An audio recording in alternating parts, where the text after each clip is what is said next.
Donc maintenant, je vais vous montrer quelques exemples de grosses âneries que Soral a dites et que j'ai repérées. Parce que je peux pas tout repérer, hein, c'est juste quelques-unes que j'ai repérées. Sur le révisionnisme, il est très mauvais. J'ai repéré 3 grosses bêtises.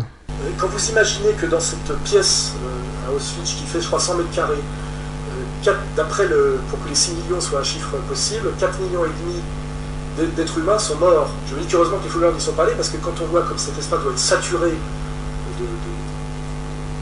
de restes de gaz, ça aurait été peut-être même dangereux pour leur santé. Dangereux pour leur santé. Alors il dit que comme il y a eu du gaz dans les chambres à gaz, 50 ans plus tard c'est dangereux d'y aller. Alors là il ment, pas du tout. Le gaz il est parti depuis. Hein. Et je dis d'ailleurs si jamais ils y vont une autre fois, parce que je pense que là ils sont pareils, la prochaine fois ils sont obligés d'y aller, hein, parce que ça rigole pas. Je crois que la visite à Auschwitz et la chambre à gaz sera un truc, je veux dire, dans le programme des écoles assez vite. Moi j'y ai échappé à cause de mon âge, mais je pense que... Bon là il a raison, c'est vrai qu'à l'école il y a le bourrage de crâne, oh là là. Moi à l'école je me souviens, il y avait des expositions où ils affichaient les cadavres des juifs là, on était obligés d'y aller, il y avait des expositions avec sur la Shoah. Ils nous obligeaient à regarder les photos de cadavres empilés de juifs. Mais c'est n'importe quoi là. Donc voilà, ces salopards nous obligent à regarder des cadavres de juifs et à pleurnicher. Bon donc là il a raison, mais attendez. Les enfants n'hésiteront pas. Alors je dis, si jamais vous êtes pris de malaise à cause des restes d'émission de gaz dans la chambre à gaz, il y a un truc, c'est qu'il y a une petite porte en bois avec un carreau en verre qui est d'époque. Et là je donne ce conseil, vous donnez un coup de coude et vous cassez le carreau de verre pour pouvoir un peu respirer. Et je dis d'ailleurs que c'est absolument tragique que aucun de ces 4 millions et demi de morts n'ait pensé à casser cette petite vitre, parce que vous imaginez que ça aurait pu sauver 4 millions et demi d'êtres humains. Voilà, donc c'est un argument des révisionnistes, ça, de certains révisionnistes, que à Auschwitz, Auschwitz, ah ouais, on dit Auschwitz, je sais pas le prononcer, à Auschwitz,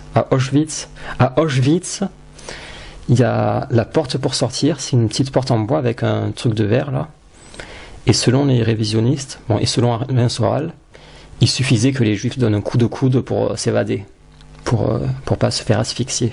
Alors déjà, il dit que la porte est d'époque, alors ça il faut le vérifier. Et après, il y a 3 raisons pour lesquelles c'est n'importe quoi ce qu'il dit. Déjà, les juifs qui étaient envoyés dans les chambres à gaz, ils étaient faibles.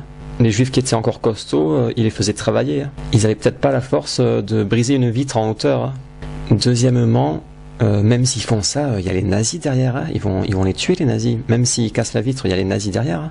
Et troisièmement, elle n'était pas exactement comme ça la chambre à gaz à l'époque. Alors ça c'est un panneau qu'on peut voir à Auschwitz. À l'époque elle était comme ça la chambre à gaz. Ensuite plus tard elle a été convertie en abri anti-aérien. Donc ils avaient ajouté des murs ici et ils avaient ajouté un petit sas.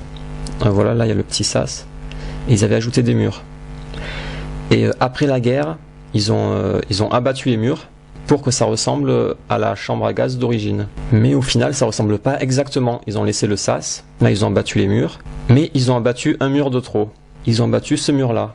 Et donc la porte en bois dont Soral parle, c'était pas la porte de la chambre à gaz. C'était cette porte.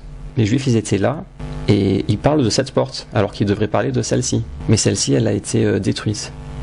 Donc là ils nous parlent de celle-là. Ça c'est le plan de la chambre à gaz. On voit bien que là il y a la chambre à gaz. Là il y a un premier mur avec une porte. C'est celui-là qui a été détruit. Et après il y a un deuxième mur et Soral il parle de cette porte. Voilà, donc en fait il y avait un mur par exemple ici là et il y avait une porte ici. Et les juifs, s'ils voulaient s'échapper, c'était par ici, c'était pas par là.